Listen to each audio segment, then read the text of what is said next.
नमस्कार दोस्तों, आप सभी का स्वागत है सेवार सिविल सर्विसेज में। मेरा नाम है आयुष कटियार। जैसा कि आप सब जानते हैं, घटनासार अंक 4 आ चुका है और इसकी कहानी मैंने आपको सारी एलेबोरेट की थी टेलीग्राम ग्रुप में और व्हाट्सएप के ग्रुप में। जो लोग वहां पे जुड़े हुए नहीं है वो वहां पे जुड़ जाएं, आपको फायदा होगा।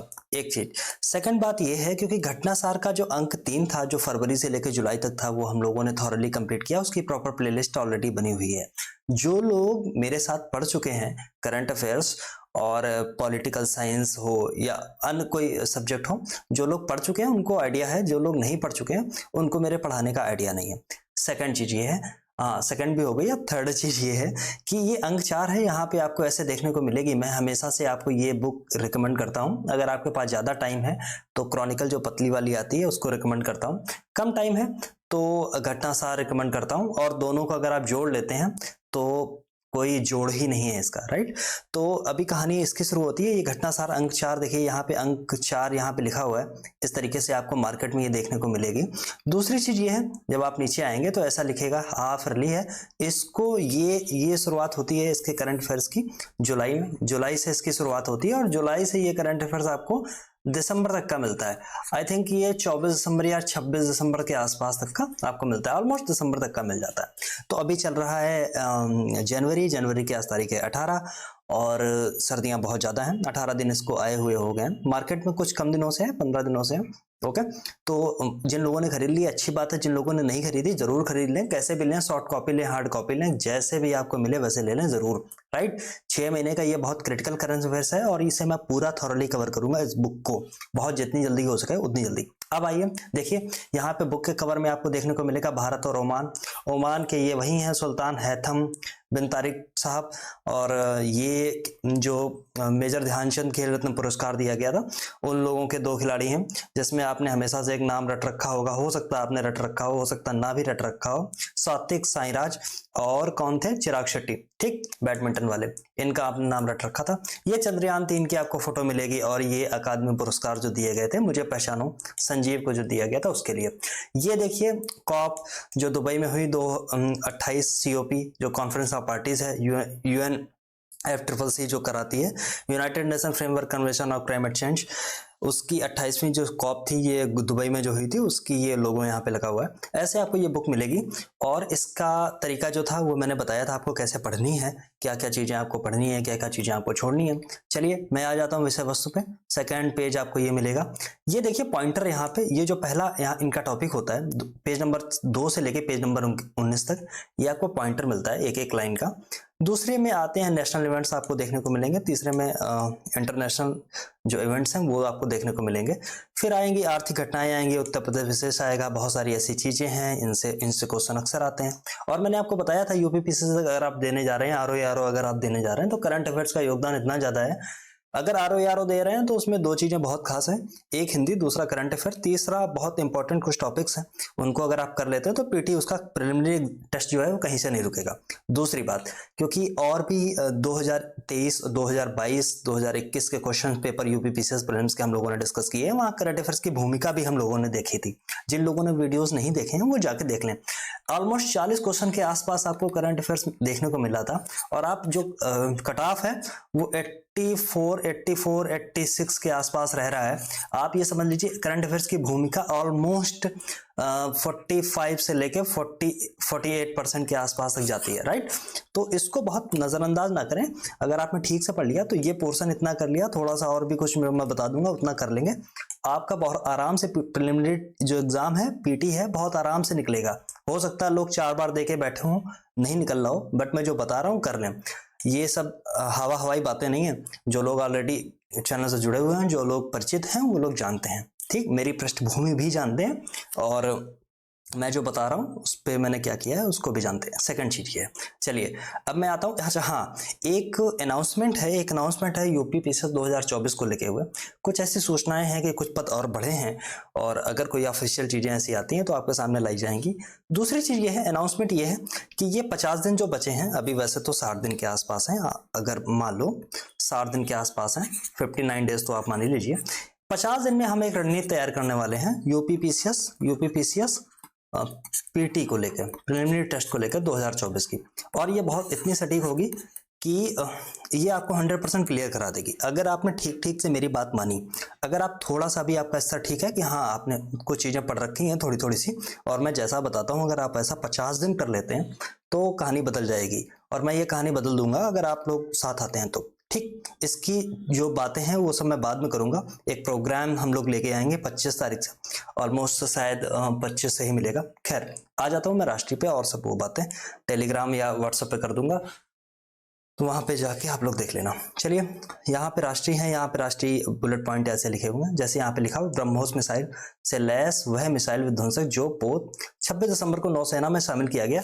आईएनएस इम्फाल की यहाँ पे बात हो रही है, आईएनएस इम्फाल की बात हो रही है, ये आपको पता होगा क्योंकि इससे पहले आईएनएस विशाखापत्तनम और मोरमुगांव और इम्फाल और सूरत, ये 4 बन रहे थे। तो तीसरे नंबर का ये इम्फाल है, इसके बाद सूरत 2024 में हो सकता है प्रोबेबली वो भी कमीशन कर लिया जाए।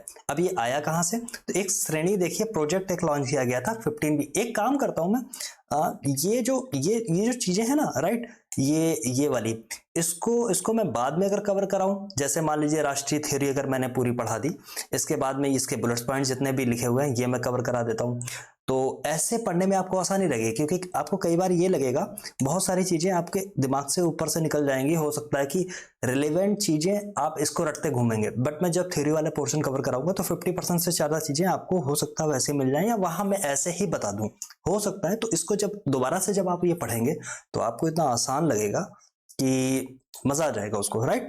तो खैर, अब ये एक पॉइंट मैंने पढ़ाया है, इसको मैं बता दूं। तो ये मुंबई में इसको कमीशन किया गया था, जो आईएनएस इम्फाल है। 4 बन रहे हैं, जिसमें 2 कमीशन हो चुके हैं। विशाखापत्तनम 21 में हुआ था, और मोरमुगांव जो है वो 2022 में हुआ था। तीसरा है ये इम्फाल, और चौथा होगा सूरत। ठीक, स्वदेशी श्रेणी के हैं, और ये विध्वंसक हैं, डिस्ट्रॉयर हैं, याद रखना, डिस्ट्रॉयर। ठीक, ये तीसरा था। और ये सब और भी चीजें हैं, इस पे मैं आने से पहले मैं थियरी वाले पोर्शन में सीधे चलता हूं, जिसमें आपको ज्यादा फायदा हो। ज्यादा फायदा का मतलब सच में ज्यादा फायदा हो। केवल बुलेट पॉइंट में बहुत सारी चीजें मैं आपको इधर उधर की बताऊंगा, तो हो सकता है कि आप कंफ्यूज हो जाएं। और क्योंकि अगर मैं वैसे आपको बहुत सारी चीजें अगर बताता हूँ थ्योरी वाले पोर्शन में जो इंपॉर्टेंट है, तो वहां पे आपको ज्यादा फायदा देखने को मिलेगा। चलो, अब मैं आ गया हूँ यहाँ पे थ्योरी वाले पोर्शन में। नेशनल इवेंट से मैं स्टार्ट करूंगा। हाँ, राष्ट्रीय घटनाओं के अर्धवार्ष की। मैं बहुत तेज तो नहीं बोल रहा हूँ, अगर बोल रहा हूँ तो सुनते रहना, जल्दी पढ़ना है, वक्त बहुत कम है। ठीक, तो राष्ट्रीय घटनाओं के अर्धवार्ष की यहाँ से मैं शुरुआत करने वाला हूँ। तो देखिए, 3 नए अपराध कानून संसद ने पारित किए। संसद ने 3 नए अपराध कानून पारित किए, और इनके नाम क्या क्या है? इनके नाम तो पहली बार रट लेना।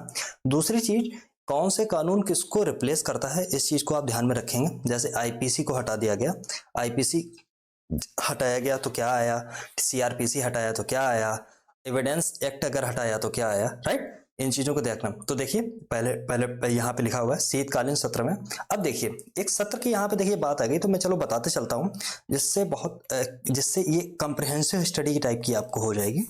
संसद के सत्र होते हैं 3।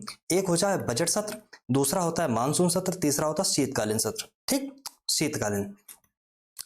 अब इसका टाइम पीरियड क्या होता है? तो बजट सत्र सबसे लॉन्गेस्ट होता है, जो फरवरी से लेकर मई के आसपास तक चलता है, जबकि मानसून सत्र जुलाई से लेकर अगस्त के आसपास चलेगा। थोड़ा बहुत सप्ताह 2 सप्ताह ऊपर नीचे होते रहते हैं, लेकिन जो शीतकालीन सत्र होता है वो नवंबर दिसंबर के आसपास चलता है। ठीक, और ये जो सत्र जो चलते हैं, इसको बुलावा कौन देता है? तो उसको बुलावा देता है भारत का राष्ट्रपति, यानी प्रेसिडेंट ऑफ इंडिया।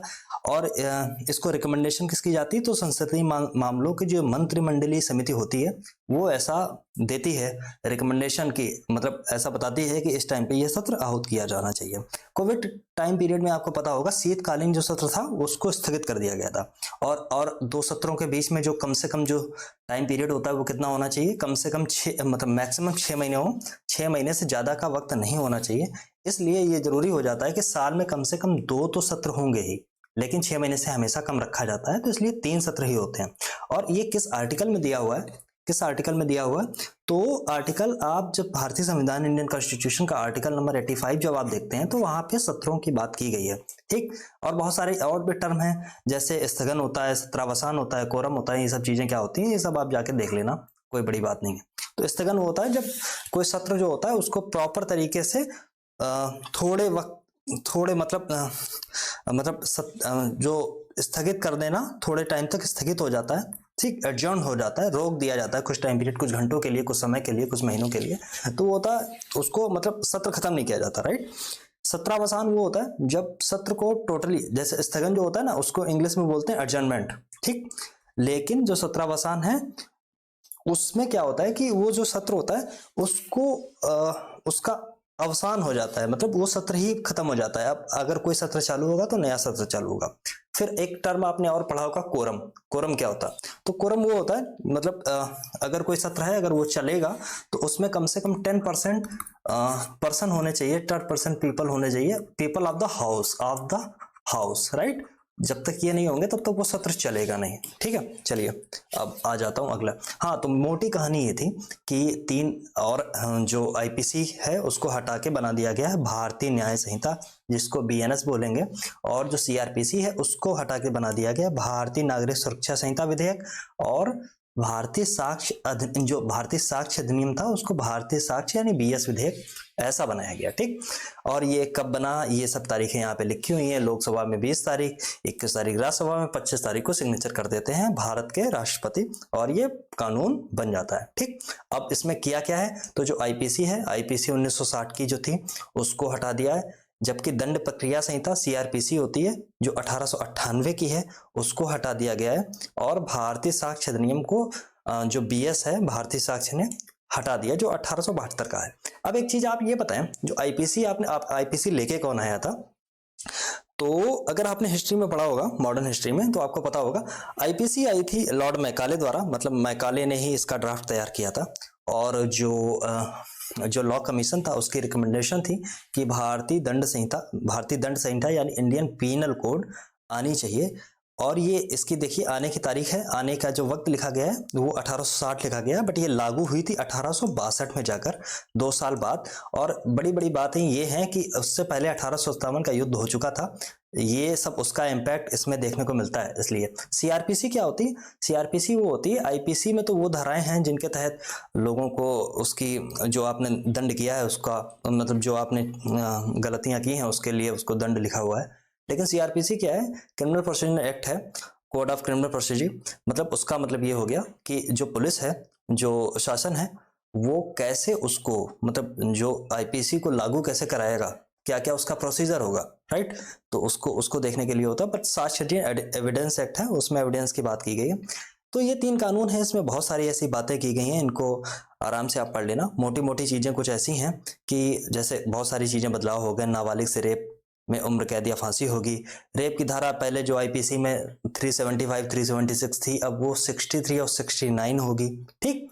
302 अब नहीं रही हत्या वाले मामले में, जो 101 हो जाती है भारतीय न्याय संहिता के अंतर्गत, जबकि गैंग रेप में 20 साल की सजा या जिंदा रहने तक जेल की सजा होगी, राइट। मॉब लिंचिंग में फांसी की बात, पहले मॉब लिंचिंग वाला टर्म ही नहीं था। तो बहुत सारे ऐसी जो टर्म जो इजाद हुए, क्योंकि हमारा समाज आगे बढ़ रहा है तो नई नई चीजें इजाद करता है, नए नए तरीके भी होते हैं, नए नए टर्म आते हैं, इसलिए उनकी सजा भी होती है अलग अलग। तो इसमें हुआ क्या है, लगभग ऐसा हुआ है कि बहुत सारी चीजें जो केवल ऐसे छोड़ दी जाती थी, जिसमें पता ही नहीं होता था कि धाराएं कौन सी लगेंगी, राइट। तो इस समय उनको बहुत कंक्रीट तरीके से देख के उनको अलग से बना दिया गया है, उन पे प्रॉपर कानून, ठीक। तो बहुत सारी एक्सीडेंट के मामले में, जैसे अभी आपने देखा था जो इतनी बड़ी हड़ताल चली, ट्रक ड्राइवर्स थे उसमें, बहुत सारे ऑटो चालक थे और बहुत सारे लोग थे। तो उसका एक हिट एंड रन में जैसे 10 साल की सजा का प्रावधान हो गया अगर आप भाग जाते हैं, और दूसरी तरीके से अगर आप पकड़े, मतलब अगर जुर्माना आपको होता है तो 7 लाख रुपए तक का जुर्माना हो जाता। इसलिए ये सब विरोध हो रहा था, और उसमें कुछ प्रोज और कॉन्स हैं, उनकी बात अलग है, और इन पे बहुत अलग अलग चीजें हैं, ठीक। तो इसको आप ध्यान से देख लेंगे। बहुत सारी चीजें अलग अलग हुई हैं, जैसे 90 दिनों में क्या हुआ है, केस की जानकारी, इसकी विक्टिम को जानकारी देनी पुलिस जरूरी होगी, ठीक। गिरफ्तार अगर कर लिया है तो आपको फैमिली को बताना जरूरी होगा, पहले ये कोई बहुत जरूरी चीजें नहीं थी।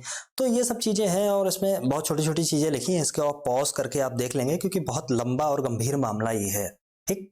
अब जैसे दया याचिका जो है, वो कोई भी दोषी दायर पहले पहले जो था कोई एनजीओ दोषी की तरफ से दायर कर देता था, बट अब ऐसा नहीं होगा, केवल दोषी ही दायर कर सकता था। ठीक, 3 बिलों के बाद 1860 में बनी आईपीसी जो थी अब भारतीय न्याय संहिता होगी। 1898 में बनी सीआरपीसी की जगह भारतीय नागरिक सुरक्षा संहिता होगी। एक चीज आप मुझे ये बताएं, यहाँ पे एक ये ईयर लिखा हुआ है 1898, कहीं कहीं पे आप 1973 भी पढ़ते हैं, उसका लॉजिक क्या है वो कभी गूगल करें, ढूंढें तो मुझे बताएं कमेंट के थ्रू। 1872 में बनी इंडियन एविडेंस कोड की जगह भारतीय साक्ष्य संहिता होगी। ठीक, अब इसमें बहुत सारी चीजें हैं, बहुत सारी धाराएं हटा दी गई हैं, क्योंकि देखिए ये जो चीजें हैं ये बहुत औपनिवेशिक काल की थी, बहुत अंग्रेजों के जमाने से चल रही थी बहुत सारी ऐसी चीजें, इसलिए इनको बदलना बहुत जरूरी था। और इन जरूरी चीजों में केवल गवर्नमेंट ने अपनी तरफ से नहीं बदल लिया, इसमें बहुत सारे लोग जुटे, सुप्रीम कोर्ट जुटे और आपके हाई कोर्ट जुटे, डीएम तक यहाँ पे जुटे, बहुत जिला कलेक्टर जुटे, आईएएस जुटे, बहुत सारे लोग थे। इसमें लोगों से बहुत राय भी मांगी गई, तब ये सारा ये काम हुआ है। सीआरपीसी में कितनी धाराएं हैं, ये धाराएं याद कर लेना कितनी, 531 बचेंगी। ठीक, अब पहले क्या हुआ करता था आप देख लें, आईपीसी में कितनी है, 511 है, अब कितनी बचेंगी तो 358 बचेंगी। ठीक, यहाँ पे कितनी है, 531 बचेंगी, याद रखना। ठीक है, भारतीय न्याय संहिता 20 अध्याय जोड़े गए, ऐसे करके चीजें हैं, ये बहुत इंपॉर्टेंट चीजें नहीं है, जो बोल्ड हैं वो इंपॉर्टेंट है, उनको ध्यान रखना। ठीक, और बहुत सारी चीजें हैं, इनको आप देखते रहिए, कोई बहुत खास चीज नहीं है, पॉज कर लेना, आराम से पॉज कर लेना, मैं अगर ऐसे कर रहा हूँ, ठीक है, तो इसको एक बार पॉज कर लेंगे तो आपको पता चल जाएगा। ठीक, राइट। अब ये है, इसमें लिखा है आईपीसी अधिकारियों डिस्ट्रिक्ट कलेक्टर तक को पत्र लिखा गया, मतलब जो मेंबर ऑफ पार्लियामेंट थे उनसे भी पूछा गया इस मामले में। ठीक, 2019 से कानून को समाहित करने का काम शुरू किया गया था, क्योंकि बहुत बड़ा काम था, बहुत छोटा काम नहीं था। ठीक, ऐसे ऐसे चीजें यहाँ पे लिखी हुई हैं, ये सब चीजें आप पढ़ लेंगे। ठीक, अब नई चीज आती है, मुख्य निर्वाचन आयुक्त और अन्य निर्वाचन आयुक्त विधेयक। चीफ इलेक्शन कमिश्नर और इलेक्शन कमिश्नर के लिए जो विधेयक आया उसमें क्या हुआ, अब देखिए, एक मामला था, अगर आपने देखिए कभी पढ़ा हो, अनूप बर्नवाल वर्सेस इंडियन जो भारत संघ है उसका एक मामला था। उस मामले में एक बात देखिए कही गई थी कि जो भारत का निर्वाचन आयोग है उसमें इनकी नियुक्तियां जैसे होती हैं उसमें कुछ बदलाव थे। उस बदलाव में पहले क्या हुआ करता था, मोटी मोटी चीजें मैं ऐसे बता देता हूँ। पहले क्या हुआ करता था कि जो बदलाव होता था उसमें एक पीएम होगा और दूसरी जगह एक नेता प्रतिपक्ष होगा, तीसरा व्यक्ति जो होगा वो सुप्रीम कोर्ट ऑफ इंडिया का चीफ जस्टिस होगा। ये 3 लोग मिलकर तय करेंगे, राइट, कि चीफ इलेक्शन कमिश्नर कौन होगा। अभी कहानी बदल गई है। एक केस मैंने जैसे आपको बताया, अनूप बर्नवाल वर्सेस भारत संघ का जो मामला था, उसमें सुप्रीम कोर्ट ने ये बोला कि ये 3 जो हैं ये रहेंगे और जब तक कि संसद कोई नया कानून ना बना दे। तो अब संसद को कानून बनाना था, तो अब कानून नया लेके आई, और कानून लेके आई तो इसकी समस्या ये है, समस्या क्या है, इस पे विरोध भी बहुत हो रहा है और कुछ पार्टियां विरोध कर रही हैं, कुछ पार्टियां फेवर में हैं। तो इसमें जो तीसरा वाला जो टर्म था, ये तीसरे वाले जो लोग थे, जो सुप्रीम कोर्ट ऑफ इंडिया का चीफ जस्टिस था, उसको हटा दिया गया है। और अब इस समय इस कमेटी में प्रधानमंत्री होगा, नेता प्रतिपक्ष होगा लोकसभा का। नेता प्रतिपक्ष बोलो, अगर उसकी संख्या प्रॉपर नहीं है तो सबसे बड़ी जो हाउस की जो पार्टी है उसका जो होगा वो होगा, राइट। तो नेता प्रतिपक्ष होगा और एक व्यक्ति और होगा जो कैबिनेट का मंत्री होगा। कैबिनेट में जो एक मंत्री है उसको उठा के लेके जाएंगे। तो ये 3 लोग हो जाएंगे।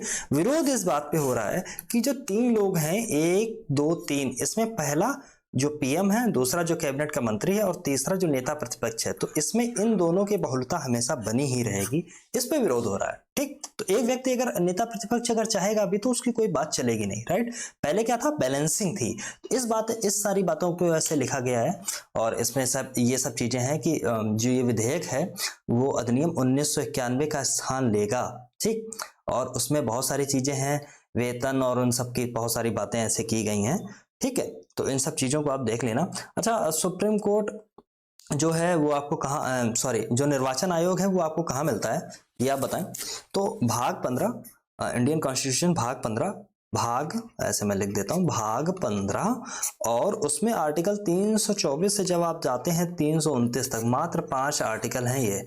इनमें आपको मिलता है कौन? तो इसमें आपको मिलता है कौन? मिलता है इसमें आपको मिलता है इलेक्शन कमीशन। ठीक, अब जो एक चीज हाँ और भी मुझे याद आ गई, जैसे इसमें सर्च कमेटी की बात की गई है, जो ये तो टीम हो गई है। अब इसमें एक और टीम है जो पहले कैबिनेट सचिव थी, अब उसकी जगह पे एक व्यक्ति है जो जो जो आपका कानून मंत्री है, वो उसके उसके उसके नीचे 2 और जो सेक्रेटरी लेवल के लोग होंगे, वो ये डिसाइड करेंगे कि कितने लोगों का चयन किया जाएगा, उसमें से कितने लोग को 3 ये व्यक्ति यानी पीएम, नेता प्रतिपक्ष और जो एक मिनिस्टर होगा कैबिनेट का, उसमें से ये लोग छांट के उसको राष्ट्रपति को अनुमोदन के लिए भेजेंगे।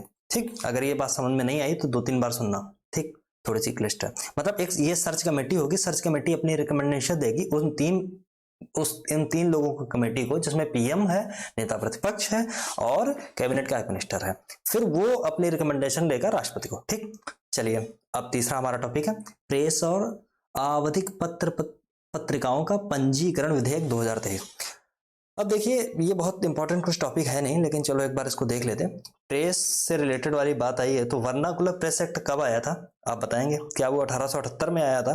किसने लगाया था? क्या वो लिटन ने लगाया था? किसने हटाया था? क्या वो रिपन ने हटाया था? अगर ये चीजें आप भूल जाते हैं हिस्ट्री में तो आप याद रखना 1878 वर्नाकुलर प्रेस एक्ट। उसके बाद में 2 चीजें और आई थी, एल फॉर लगाया, आर फॉर रिमूव किया। ठीक, तो ऐसे आपको याद रहेगा, ये हो गया रिपन, ये हो गया रिपन और ये हो गया लिटन। ठीक, याद रखना, छोटी सी ट्रिक है, याद रखेंगे आप। ठीक, तो इसमें जो स्वदेशी भाषाएं वाली जितनी भी चीजें थी, पत्र और पत्रिकाएं थी, उन पे ये चीजें की गई थी कि आपको दिखाना अनिवार्य हो गया, लाइसेंस लेना अनिवार्य कर दिया गया था 1878 में। ठीक है, याद रखना इस चीज को। चलिए अब क्या है, तो ये पंजीकरण विधेयक है, इसमें बहुत खास चीजें नहीं है, एक बार पॉज करो, आराम से पढ़ो, इंपॉर्टेंट नहीं है, मैं इसलिए केवल बता रहा हूँ। ठीक है, चलो, और उसमें कुछ नहीं है, कहाँ का स्थान लेगा? तो 1867 का स्थान लेगा। ठीक, इसमें भी वही चीजें हैं, अगर फॉरेन की कोई पत्र पत्रिका है तो उसको अगर यहाँ पे पब्लिशन कराना है तो उसको जो महापंजीयक है उसके द्वारा आपका पंजीकरण कराना अनिवार्य होगा। ऑनलाइन प्रक्रिया है, कुछ प्रक्रियाएं सरल की गई हैं, इन सब बातों की इसमें बात की गई है, आप पॉज करके पढ़ लें। चलिए अब इंपॉर्टेंट टॉपिक आता है। इंपॉर्टेंट क्या है? छोटा सा ही है, केंद्रीय वस्तु एवं सेवा कर द्वितीय संशोधन विधेयक। जो जीएसटी जो है उसका 2nd अमेंडमेंट जो विधेयक है वो आया है। अब यह है क्या? अब इसको पहले तो आप जीएसटी को ही समझ लो, मैं छोटी छोटी चीजें मैं ऐसे बताता चलाऊंगा। जीएसटी आई 2016 में। संविधान संशोधन जो विधेयक था वो कौन सा था? तो 122वां था। जबकि संविधान संशोधन कौन था? तो 101वां संविधान संशोधन था। ठीक, आर्टिकल किस में जाता है? तो आर्टिकल आप याद रखना 279A1। ठीक, 279 भी अगर आ जाए तो मार देना, 279A1 में ये जाएगा। ठीक, अब देखिए इसमें हुआ क्या था, तो ये जीएसटी था अप्रत्यक्ष कर सुधार, यानी जो इनडायरेक्ट टैक्सेस होते हैं, जैसे कि उत्पाद जो कर है, या वैट हो, वैल्यू एडेड टैक्स हो जिसको वैट आप बोलते हैं, या सर्विस टैक्स हो जिसको सेवा कर बोलते हैं, लग्जरी के लिए कोई करो, इन सारे करों को उठा के एक ही स्लैब में डाल दिया गया और उस स्लैब में 4 बनाए गए, 5%, 12% और 18% और 28%। लेविश चीजों के लिए 28% है। राइट, इसमें क्या नहीं आता है? इसमें पेट्रोलियम नहीं है, जीएसटी के अंदर पेट्रोलियम नहीं है, आप याद रखेंगे। और क्या नहीं है? और शराब नहीं है, लिकर नहीं है। ठीक, क्योंकि स्टेट पागल हो जाता है अगर लिकर डाल देते हैं, तो क्योंकि लिकर आती है स्टेट के अंदर। ठीक है, तो इतनी चीजें मैंने बता दी, बस इतनी चीजें हैं। और इसमें देख लीजिए इसमें किया क्या है, द्वितीय संशोधन विधेयक है। इसमें संशोधन विधेयक में क्या है, मोटी सी चीज देखिए यहाँ पे मैं हाईलाइट कर रहा हूँ। इसमें यह हुआ है, एक अपीलीय जो प्राधिकरण है, जो इसमें केंद्र सरकार को अपीलीय प्राधिकरण की स्थापना का अधिकार मिला। मोटी चीज केवल ये है। अब जब ये अपीलीय जो प्राधिकरण बनेगा, समझे, जिसमें अपील की जा सकेगी, उसमें जो उसका अध्यक्ष होगा उसकी जो सीमा है 67 ईयर से बढ़ा के 70, और आयु सीमा जो उसके सदस्य हैं उसके 65 से बढ़ा के 67 कर दी गई है। जबकि उसके सदस्यों की न्यूनतम जो आयु सीमा है उसको 50 रखा गया, 50 वर्ष।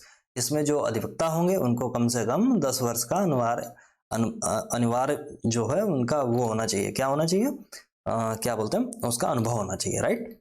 तो इतनी सारी चीजें, और देख लेना इसको, बहुत कुछ खास है नहीं, मोटी चीजें मैंने बता दी जहां से क्वेश्चन आने की संभावना है। ठीक, लास्ट वाला जो पॉइंट है इसको एक बार देख लेना। सरकार ने 15 सितंबर 2023 को जीएसटी अपीलीय प्राधिकरण की 31 पीठों को अधिसूचित किया था। ठीक, और इन सब चीजों को देख लो, बस हो गया कल्याण। अब देखिए वही जो आपके फ्रंट पेज पे थे, ओमान के सुल्तान हैथम बिन तारिक की भारत यात्रा। ओमान की लोकेशन क्या है, सबसे पहले मैं यही आपको बता देता हूँ। देखिए, जब इंडिया से आप वेस्ट साइड में चलेंगे, क्या मैं ऐसे यहाँ पे ड्रॉ कर सकता हूँ, चलो ऐसे मैं करता हूँ, ये रहा इंडिया, ये रहा इंडिया। जब इंडिया से आप वेस्ट साइड में जब ऐसे चलते हैं, एक सेकेंड, ये कहाँ गया, यहाँ वेस्ट साइड में जब ऐसे चलते हैं तो यहाँ पे देखिए, यहाँ पे आप आएंगे, यहाँ पे आपको ओमान मिलेगा, ओमान। ठीक, और ओमान के ऊपर ही यहाँ पे यूएई, यूनाइटेड अरब अमीरात मिलेगा, जबकि यहाँ पे ऐसे ही जुड़ा हुआ आपको सऊदी अरब मिलता, सऊदी अरब आपको देखने को मिलता है, राइट। तो अब सबसे इंपॉर्टेंट बात यह है कि ओमान की लोकेशन मैंने इसलिए बताई क्योंकि आप हर बार ज्योग्राफी में एक वर्ड पढ़ते हैं, स्ट्रेट, एक स्टेट आप पढ़ते हैं, एक दर्रा, स्ट्रेट ऑफ हरमूज, हरमूज, हरमूज मैं सही लिख रहा हूं ना, हरमूज, राइट, ऐसे है हरमूज, स्टेट ऑफ हरमूज। तो ये ओमान का जो एक पार्ट है यूएई के ऊपर, ये यहां से और ईरान के बीच में पड़ता है, राइट। इस चीज को आप याद रखेंगे। और इसी से जब आप वेस्ट साइड जब आप बढ़ते हैं तो ये वाला जो एरिया आता है वेस्ट साइड का, ये पर्शियन गल्फ आती है। जबकि आप राइट साइड में, अच्छा एक चीज और है, जो ओमान की जो राजधानी आप देखेंगे कभी मैप में तो आपको यहाँ पे देखने को मिलेगी मस्कट, राइट। और मस्कट एक कहाँ है, तो कोस्टल है, कोस्टल राजधानी है। ठीक, इतनी चीजें आप याद रखेंगे बस। तो ये भाई साहब यहाँ पे आए हुए हैं। बहुत बड़ी चीज क्या है, बड़ी चीज केवल ये है, छोटी छोटी चीजें हैं, जैसे 10 अलग अलग क्षेत्रों में काम करने की सहमति बनी, क्षेत्र मत रखना। कब आए, 16 से 18 दिसंबर भारत यात्रा पे थे। नाम कौन था, हैथम बिन तारिक। ठीक, 3 चीजें हो गई। और क्या, एमओयू जिसको बोलते हैं मेमोरेंडम ऑफ अंडरस्टैंडिंग, तो कितने साइन हुए, तो 4 साइन हुए। ठीक, किस किस क्षेत्र में, अब हाँ चलो, एक जो मोटी चीज है वो मैं आप बताता हूँ। जैसे जो फॉरेन मिनिस्ट्री है वो जो है भारतीय सांस्कृतिक संबंध परिषद, यानी इंडियन काउंसिल फॉर रिलेशन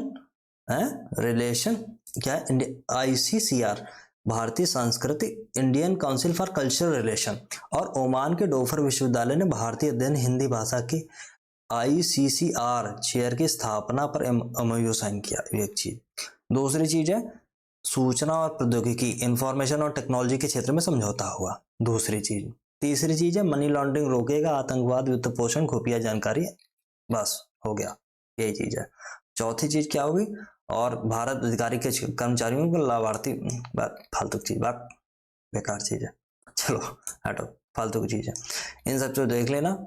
ये वाला पॉइंट थोड़ा सा है जिसमें हाईलाइट करके लिख रखा है, निवेश के लिए बने संयुक्त कोष की तीसरी किस्त के रूप में 30 करोड़ रुपए भारतीय मतलब भारतीय अर्थव्यवस्था के तेजी से बढ़ते क्षेत्रों में निवेश के लिए बने संयुक्त कोष की तीसरी किस्त के रूप में 30 अरब डॉलर, 30 करोड़ डॉलर, अरब नहीं है, 30 बिलियन हो जाएंगे, बहुत ज्यादा हो जाएंगे, 30 करोड़ डॉलर यानी करीब 2500 करोड़ रुपए जारी किए गए। इस कोष के लिए भारतीय स्टेट बैंक ओमान के निवेश 50-50 साझेदारी है और कुछ नहीं है।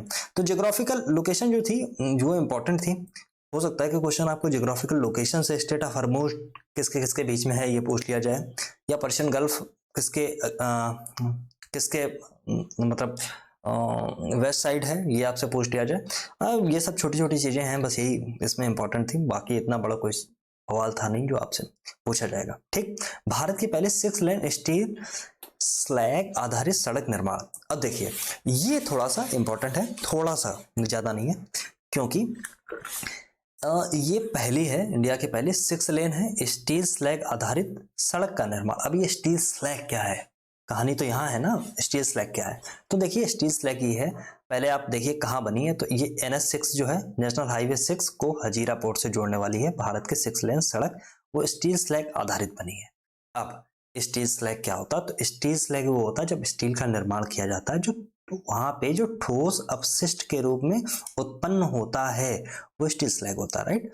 तो प्रति टन स्टील उत्पादन पर यानी 1000 टन अगर 1000 केजी अगर आप स्टील का प्रोडक्शन कर रहे हैं तो वहां से 180 से लेकर 200 किलोग्राम स्टील स्लैग बनता है। अब इसकी मदद से ये सड़क बनाई जा रही है और ये राजमार्ग 6 यानी नेशनल हाईवे 6 को हजीरा बंदरगाह से जोड़ने वाली भारत की 6 लेन वाली पहली स्टील स्लैग आधारित सड़क निर्माण 2022 में सूरत हजीराबाद में किया गया था। ठीक, अब ये थोड़ा सा कॉन्ट्राडिक्टरी है लेकिन गलत लैंग्वेज में लिखा हुआ है, बट उस पर दिमाग नहीं लगाना है, आगे बढ़ जाना है। ठीक, तो बस कौन सा है एनएस, मोटी सी बात इसमें याद रखो, स्टील स्लैग पहली सड़क भारत की कहां से है, NH6 से हजीरा पोर्ट जोड़ने वाली। ठीक, बस काम खत्म, बस आगे बढ़ो। देश के 5 राज्यों में विधानसभा चुनाव के बाद नई सरकारों का गठन। अब देखिए इन चीजों को मैं नहीं बताऊंगा, क्यों नहीं बताऊंगा, न्यूज़पेपर में इतनी ज्यादा ये सब चीजें रहती हैं, आपको सब पता होगा या फिर आपको कुछ नहीं पता होगा या छोटा छोटा पता होगा। अगर नहीं पता हो तो मोटी मोटी चीजें ये देख लो, कहाँ पे चुनाव हुआ ये आपको पता होना चाहिए, राजस्थान, MP, छत्तीसगढ़, तेलंगाना, मिजोरम। ठीक, जहाँ पे 3 जगह पे, जो नॉर्थ इंडिया में 3 जगह है वहां पे बीजेपी सत्ता में आई है, तेलंगाना में कांग्रेस आई है, जबकि जो आपका मिजोरम है वहां पे एक नई पार्टी आई है, जो पहले IPS साहब थे वो अब आ गए हैं वहां पे सत्ता में। तो बस इतनी चीजें हैं, याद रखना। और दूसरी चीज है, इनकी पार्टी की जो मिजोरम वाली पार्टी थी उसका नाम था JDPM, पार्टी JDPM। ठीक, और किसको कितनी सीट मिली, क्या हुआ, ये सब फालतू की चीजें हैं, इनको मत पढ़ने की जरूरत नहीं है, कभी भी पूछे नहीं जा सकते हैं। एक चीज और है, कहाँ कहाँ पे कौन कौन मुख्यमंत्री बना, हो सकता है आपको, अगर बहुत सस्ता क्वेश्चन बनाया तो हो सकता है आपको ऐसे क्वेश्चन देखने को मिल जाए। ठीक, हो सकता है मैच कराने को दे दें, क्योंकि सब नए नए नाम हैं, इतने बड़े बहुत बड़े नाम भी नहीं है जो यूपी में आप हमेशा सुनते रहे हो। ठीक, तो जो रेवंत रेड्डी साहब हैं तेलंगाना के नए मुख्यमंत्री बने हैं। ठीक, तेलंगाना वाली बहुत सारी चीजें मैं बताता रहता हूँ, मैं आज नहीं बताऊंगा कब बना और ये सब चीजें जो भी थी, जो भी अमेंडमेंट होते रहे। राधा जो मोहन यादव हैं MP के नए मुख्यमंत्री बन गए हैं, यहाँ पे साइडलाइन हो गए बेचारे जो पहले मुख्यमंत्री हुआ करते थे। विष्णुदेव साय छत्तीसगढ़ के नए मुख्यमंत्री बन गए। ठीक है, कांग्रेस की सरकार थी, चली गई, गिर गई, राजस्थान में भी गिर गई और छत्तीसगढ़ में भी गिर गई। और यहाँ पे रमन सिंह जो पहले मुख्यमंत्री हुआ करते थे उनको बना दिया गया है नया विधानसभा अध्यक्ष। ठीक, और सब कुछ नहीं है। उप मुख्यमंत्री यहाँ पे 2 बनाए गए छत्तीसगढ़ में। ये सब चीजें हैं। भजनलाल शर्मा को राजस्थान का नया मुख्यमंत्री बना दिया, अशोक गहलोत साहब की छुट्टी हो गई। ठीक है, और बस ऐसे ही कुछ है। लाल दुहोमा, ये नाम याद रखना, नई पार्टी थी लाल दुहोमा, मिजोरम के नए मुख्यमंत्री। पार्टी का नाम मैंने आपको बता दिया। ठीक है, और किसने शपथ दिलाई, तो हरि बाबू द्वारा शपथ छठे मुख्यमंत्री के पद और गोपनीयता की शपथ दिलाई गई। ठीक, कैबिनेट मंत्री के रूप में 2 लोग हैं, वनलाल हलाना और C लालसा, ये सब मत याद रखना, राइट। तो बस इतनी सारी चीजें थी और बस आपको इतनी सारी चीजें देखनी थी। ठीक, बाकी एक बार पढ़ लेना, बहुत कुछ खास नहीं है। चलो अब आता हूं सुप्रीम कोर्ट के जम्मू कश्मीर के, यहाँ पे देखिए लिखा हुआ, सुप्रीम कोर्ट ने जम्मू कश्मीर से अनुच्छेद 370 को निरस्त करने के निर्णय को बरकरार रखा। अब देखिए कहानी क्या है, आर्टिकल 370 जो था उसको हटाया गया, उसको निरस्त किया गया और बहुत बड़ा मुद्दा बना बातचीत का। इसके बाद मामला सुप्रीम कोर्ट में जाता है, तो जो इनका निर्णय था पहले उसको फिर सुप्रीम कोर्ट की जो संवैधानिक जो पीठ है उसने बरकरार रखा है।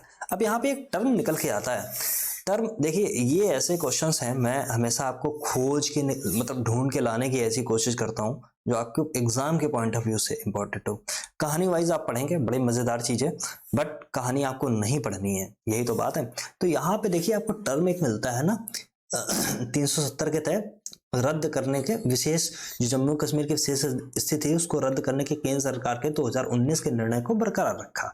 अब यहाँ पे एक टर्म आपको ये मिलता है, संविधान की अगुवाई वाली संविधान पीठ द्वारा फैसले के संवैधानिक सवालों को संबोधित किया गया और निष्कर्ष को निकाला गया। अब कहानी यह है कि ये जो संवैधानिक पीठ की जो बात की जा रही है, संवैधानिक पीठ क्या है?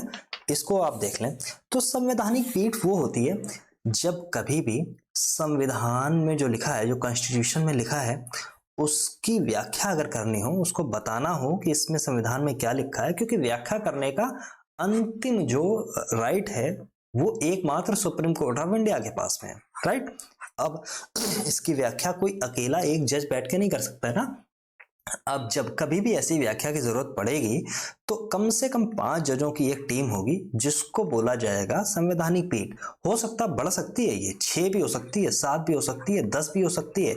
यहां तक कि अगर आपको याद होगा तो 1973 में एक केस आया था, केशवानंद भारती बनाम केरल राज्य, ठीक, जिसको बोला जाता है कि उसने दिशा और दशा भारतीय संविधान की बदल दी, मतलब भारत में जो आगे होने वाला है उसको बदल दिया।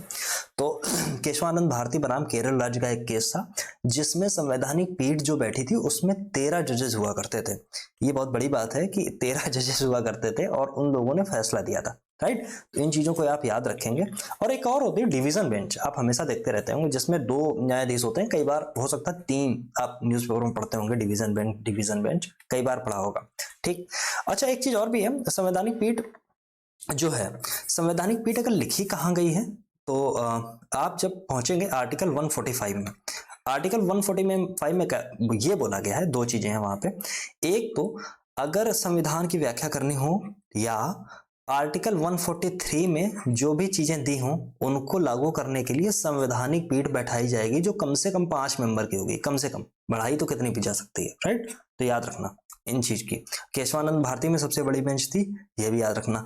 तो इसमें ये फैसला, इसलिए मैं कहता हूं, देखिए टर्म ये निकल के आया यहाँ पे, मुझे ये चीज इंपॉर्टेंट लगी। हो सकता है ये ज्यादा इंपॉर्टेंट हो, ये हो सकता है ये कम इंपॉर्टेंट हो, राइट। तो मेरा उद्देश्य ये है कि जो सबसे ज्यादा चीजें इंपॉर्टेंट है पीटी एग्जाम के लिए वो मैं आपके सामने लेके आऊं, उसको मैं बताऊं, राइट। तो बस इसमें यही सारी चीजें हैं। एक बार आप पॉज करेंगे, पढ़ेंगे, तो जो हेडलाइन थी वही उसकी हेडलाइन है, मतलब वही उसका सार है, राइट। और इसमें कोई चीज नहीं है, ठीक। अब क्या है, पॉज कर लेंगे एक बार, राइट। मैं ऐसे कर रहा हूँ, सॉलिसिटर जनरल ने क्या किया, असिस्टेंट सॉलिसिटर जनरल अगर आया वो क्या कह रहा है, सरकार की भूमिका क्या है, सरकार ने अपना क्या दिया है ये सारी चीजें, सब चीजें हैं, ठीक है। तो ये सब चीजें बहुत ऐसे है। हाँ देखिए, जो 5 लोगों की जब मैंने बात की संवैधानिक पीठ की, तो यहाँ पे देखिए सबसे लास्ट में लिखा हुआ है जिसकी अध्यक्षता की थी DY चंद्रचूड़ साहब ने, सुप्रीम कोर्ट के जो मुख्य न्यायाधीश हैं उन्होंने। लेकिन इनके जो अन्य न्यायाधीश थे, न्यायमूर्ति SK कौल साहब इसमें मिलेंगे, संजीव खन्ना साहब मिलेंगे, BR गवई मिलेंगे और न्यायमूर्ति सूर्यकांत मिलेंगे। तो 4 लोग, 1 2 1 ये 1 2 3 और 4 ये हो गए, 5 ये हो गए। जब 5 लोग हो गए तो बन गई ये संवैधानिक पीठ, राइट। और एक चीज है, आपको एक चीज शायद पता हो, आर्टिकल 143 के अंदर सुप्रीम कोर्ट अपनी राय देता है। जब राष्ट्रपति मांगता है कि सुप्रीम कोर्ट से अपनी कोई सलाह मांगता है तो सुप्रीम कोर्ट अपनी राय देता है। तो सुप्रीम कोर्ट की राय देने का मतलब भी वहां पे ये है कि सुप्रीम कोर्ट में चीफ जस्टिस ऑफ इंडिया केवल राय नहीं देगा या ऊपर से 2 लोग निकल के केवल राय नहीं देंगे, राइट। तो वहां पे भी ऐसी ही पीठ का गठन होगा जो अपनी राय देंगे, ठीक। चलो अब है हारून इंडिया के टॉप 100 अंडर 30 सूची 2023। देखिए इसमें है जो 30 साल से कम की उम्र के जो भारत के लोग हैं जिन्होंने बहुत अपना अच्छा काम किया है बिजनेस में, उनकी सूची है टॉप 100 अंडर 30, ठीक। हारून इंडिया की है, याद रखना हारून इंडिया की है। अब सीधे ये सब ऐसी सब बातें लिखी हुई हैं, सीधे मैं आपको इस सूची पे ही लेके आता हूँ। इसमें से आप कुछ नाम रट लेना। कैवल्य बोहरा है, अदिति पलीचा है, नीलकंठ भानु हैं, भानु प्रकाश हैं, राहुल रावत हैं, अनिरुद्ध सिंगला। ये सब सारे नाम रटने वाला नहीं है, लेकिन आप याद रखना जेप्टो कंपनी है। जेप्टो आपने खूब नाम सुना होगा कि बहुत जल्दी डिलीवरी करने के लिए जेप्टो ऐप डाउनलोड करें, ऐसे सारे ऐड आते रहते हैं। मुंबई में ये लोग मुंबई के रहने वाले हैं, कैवल्य बोहरा और अदिति पलीचा। उम्र है मात्र 21 साल और 22 साल। जेप्टो के फाउंडर हैं ये लोग। इनको अंडर 30 हारून अंडर 130 की सूची में हारून 10 के शीर्ष 10 उद्यमी में टॉप पे ही है, राइट। ऐसे बहुत सारे हैं। सेकंड जो है, दूसरा है जो भंजू एडटेक अमीरपेट, ठीक। नीलकंठ भानु ये आ गए, ये दोनों एक साथ हैं, तीसरा वाला बंदा एक साथ है, ठीक। फिर और भी नाम ऐसे आते हैं। तो ये सब चीजें आप याद रखना। भारत पे शाश्वत क्या है नकरानी 25, मात्र 25 साल नई दिल्ली। चलो अच्छी बात है। भारत बांग्लादेश के बीच, अब देखिए इस तरीके के क्वेश्चन की हमेशा आप उम्मीद करेंगे किससे किससे करेंगे, तो पेपर से करेंगे। पेपर हमेशा आपसे पूछेगा, हाल ही में चर्चा में रही अगरतला या भारत और बांग्लादेश के बीच में कौन सी रेल लिंक परियोजना रेल लिंक का उद्घाटन किया गया या अभी शिलान्यास किया गया है, ऐसी जो भी चीजें आएंगी ऐसे ऐसे ऐसे क्वेश्चन पूछता है। वहां पे आपको अजीबोगरीब नाम देगा। हमेशा आपको ये याद रखना अगरतला कहाँ से चालू हुई है, अगरतला अखाउरा रेल लिंक। अब भारत बांग्लादेश के बीच में और भी रेल लिंक हैं, उनको जाके आप क्रॉस चेक एक बार कर लेना, और यहाँ बहुत सारी जगह लेफ्ट में लिखी होती है, वहां पे लिख लेना। 2 मिनट का काम होता है, पेपर में आप 2 कदम आगे होते हैं। ठीक, तो नरेंद्र मोदी और शेख हसीना ने जो त्रिपुरा और बांग्लादेश, याद रखना त्रिपुरा और बांग्लादेश ठीक के बीच एक रेल लिंक का उद्घाटन वीडियो कॉन्फ्रेंसिंग किया। अब बांग्लादेश कब आया, 1971 की कहानी है, सब आप सबको पता है। शेख मुजीबुर रहमान की कहानी, इंदिरा गांधी का एक्ट, वो सारी चीजें हैं, वहां से निकल के आए। और बहुत एक बड़ा बॉर्डर शेयर करता है इंडिया के साथ में, सबसे बड़ा, इनफैक्ट सबसे बड़ा बांग्लादेश बॉर्डर शेयर करता है। ठीक, किसके साथ में, तो बांग्लादेश के साथ में। और तो इसलिए बांग्लादेश बहुत जरूरी है, क्योंकि आसपास आप देख रहे हैं मालदीव से बहुत अच्छी बन नहीं रही है, पाकिस्तान हमारे अगेंस्ट ही है, श्रीलंका की भी हालत अच्छी है नहीं। उधर जो म्यांमार में जो वर्मा है, वहां पे एक नया शासन, सैन्य शासन चल रहा है।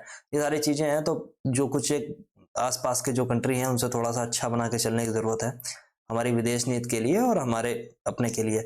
बांग्लादेश बहुत सही कंट्री बन के उभरा है, जीडीपी ग्रोथ में भी आप अगर ले लेंगे तो बहुत अच्छी है। अपैरल्स के मामले में देखेंगे, कॉटन्स के मामले में देखेंगे तो बांग्लादेश वर्ल्ड का सबसे बड़ा एक्सपोर्टर है, राइट, कॉटन का। ठीक, याद रखना। चलिए, तो ये है अगरतला त्रिपुरा के अखाउरा बांग्लादेश के बीच रेल लिंक परियोजना चालू की गई थी, और इसको अब क्या हुआ, उसका उद्घाटन किया। ठीक है, ताकि कि 10 घंटे की बचत होगी। ठीक है, रेल लिंक है। अब इसमें कितनी किलोमीटर लंबी है ये चीज याद रखना, 12 को 2 बार मल्टीप्लाई करेंगे तो पॉइंट लिख के 24 लिख देना। डबल गेज रेल लिंक परियोजना इतना लंबा बांग्लादेश में है, उतना लंबा किस में है, इंडिया में है। लंबा ज्यादा कहाँ है, बांग्लादेश में। ठीक है, और इतनी सारी चीजें बहुत लिखी हुई हैं, इनको भी आप देख लेना। 2 अन्य परियोजना की श्रेणी में प्रधानमंत्री द्वारा वर्चुअल तरीके से 1 नवंबर को किया गया। इसमें 65 किलोमीटर लंबी खुलना क्या है, मोंगला पोर्ट रेल लाइन, और बांग्लादेश के रामपाल में मैत्री सुपर थर्मल पावर प्लांट के यूनिट 2 शामिल है। ठीक, 1320 मेगावाट का थर्मल पावर प्लांट की स्थापना भारत का एनटीपीसी और बांग्लादेश के पावर डेवलपमेंट बोर्ड द्वारा मिलकर भारत की मदद से की गई है। ठीक, दोनों चीजें इंपॉर्टेंट हैं, दोनों चीजें आप ध्यान में रखना, याद आएगी। अब देखिए, भारत और मालदीव की कहानी आगे आ गई है। भारत और मालदीव के बीच सैन्य कर्मियों को बुलाने के लिए सहमत हुए। कहानी पूरी पता है, इतनी ज्यादा रील्स बन चुकी हैं, इतनी ज्यादा चीजें बन गई हैं, आपको सब पता है।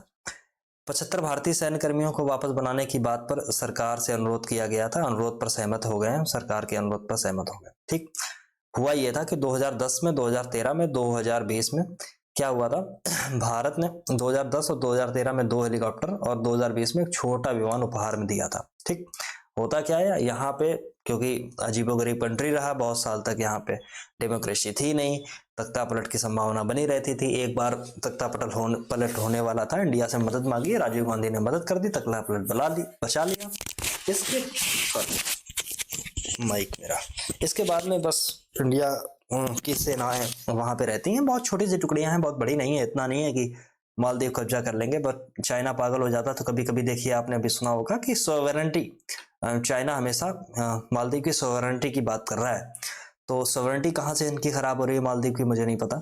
तो बहुत सारा इशू एक बना, अभी कहानी हुई है, 3 जो मिनिस्टर थे उनके निकाल दिए गए, माफी भी मांग ली उन्होंने। बट कहानी केवल इतने पे नहीं रुकेगी। भारत का एक पड़ोसी देश है, और हम लोगों को नेविगेशन के लिए भी जरूरत है मालदीव की। ऐसे हर बात पे इतना बढ़ता नहीं जाता, लेकिन छोटा सा देश है, छोटे सोच के लोग हैं, तो ये सब भड़क जाते हैं। तो यहाँ पे मोहम्मद मुइज़्ज़ू जो नए राष्ट्रपति बने हैं, इनका कैंपेन ही इस बात पे आधारित था कि इंडिया अगेंस्ट इनका कैंपेन था। ये चाइना की तरफ के मिले हुए हैं। हमेशा एक अंडरस्टैंडिंग इंडिया और मालदीव के बीच में ऐसी रही है कि जब भी कोई राष्ट्रपति बनता है आपका मालदीव का, तो उसकी पहली जो विजिट होती है, ये कोई MOU नहीं है, ये बस एक बातें हैं, ये अंडरस्टैंडिंग है आपस की कि वो फर्स्ट विजिट अपनी इंडिया में ही करता है, राइट।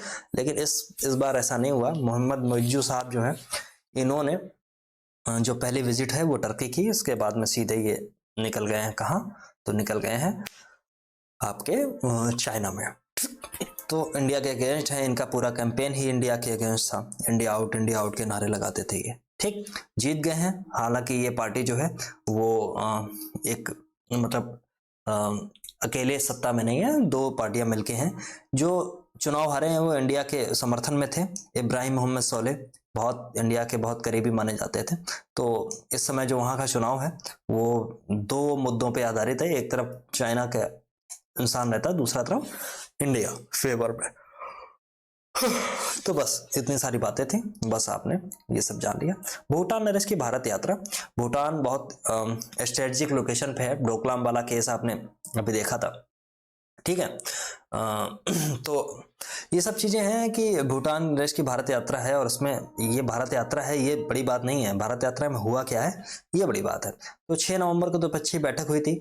यहाँ पे देखिए डेट लिखी हुई है 6 नवंबर को। भूटान बहुत ही, सिक्किम के जब ऊपर आप बढ़ेंगे वहीं से, मतलब लेफ्ट साइड में जब आप जाएंगे तो वहीं से आपको भूटान नजर आ जाता है। छोटा सा देश है, इंडिया और तिब्बत के बीच में, इंडिया और चाइना के बीच में दबा हुआ, ठीक है।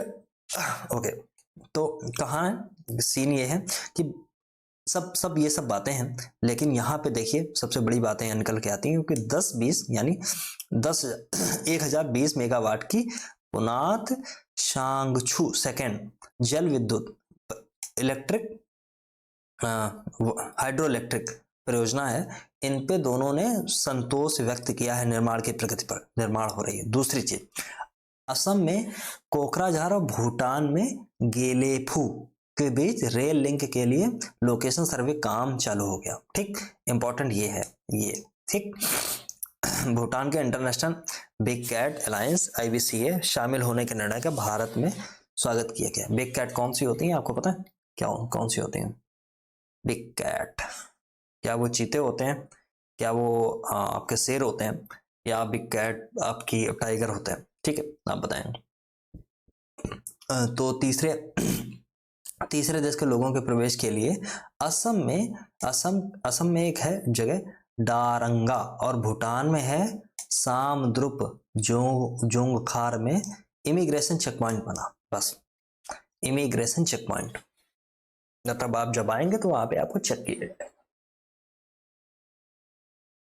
बस कितने टॉपिक हुए हैं आज मुझे नहीं पता। चलिए आज का सेशन मैं यहीं तक रखता हूँ, और आगे कोशिश करूंगा कि मैं और जल्दी करूँ चीज़ें, और क्योंकि वक्त बहुत कम है, जल्दी जल्दी आपको ये वीडियोस मिलते रहें, मेरी ऐसी उम्मीद है। और जैसे ही मैं ये नेशनल वाला टॉपिक जैसे ही मैं ख़त्म करूँगा, वैसे ही सीधे मैं आ जाऊँगा आपके जो पॉइंटर हैं वहाँ पे। अच्छा हाँ, जो अनाउंसमेंट थी 2024 UPPCS के लिए, वो कहानी ये है कि बहुत जल्दी 25 तारीख से हम लोग शुरुआत करने वाले हैं एक कंप्रिहेंसिव प्रोग्राम UPPCS 2024 के प्रिलिमिनरी एग्जाम को कवर करते हुए, ठीक। कहानी का मर्म ये है कि आप कम से कम इस स्थिति में रहें कि आप 100 से ऊपर 100, 105 के आसपास, 110 के आसपास आप क्वेश्चन ठीक कर पाएं, राइट, बिल्कुल सही कर पाएं। इसकी कहानी है, और ये 50 दिनों में बहुत आराम से पूरा किया जा सकता है। अगर आपने मतलब अगर आप बहुत सोते रह गए अभी अगर नहीं जागे आप, तो फिर आप दुख भरी दास्तान अपनी 1 साल के लिए आपकी जारी रहेगी। अन्यथा बहुत बहुत सुनहरा टाइम है ये, गोल्डन टाइम है। कैसे भी आप इसको यूज करें, कैसे भी आप इसमें लगे रहें। और क्योंकि एक बार अगर PCS का प्रीलिम्स अगर जाता है आपसे, तो फिर वो 1 साल बाद ही आना है, ठीक है, खासकर यूपी का, ठीक है।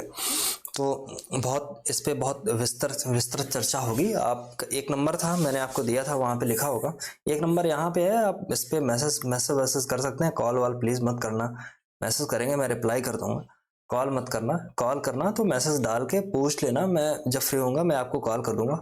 नंबर ये है 9453028097, क्योंकि बहुत सारी जब कॉल्स आ जाती हैं तो मैं परेशान हो जाता हूँ, ठीक, तो वो बहुत दिक्कत है। अच्छा, जो टेस्ट सीरीज है, टेस्ट सीरीज भी इसी प्रोग्राम में रहेगी। 25 जनवरी से जो प्रोग्राम है, और बहुत मतलब विस्तृत चर्चा जो है इस पे मैं बता दूंगा। मतलब इस पे आप अगर करेंगे तो आपको पता चल जाएगा। करंट अफेयर्स पूरा आपको 1 साल का पूरा मैं कराऊंगा, 1 ईयर्स का। 1 ईयर्स का कैसे कराऊंगा, इसको खत्म करने के बाद में 1 साल का कंप्रिहेंसिव मैं सारी चीजें हैं वो कवर अप कर दूंगा।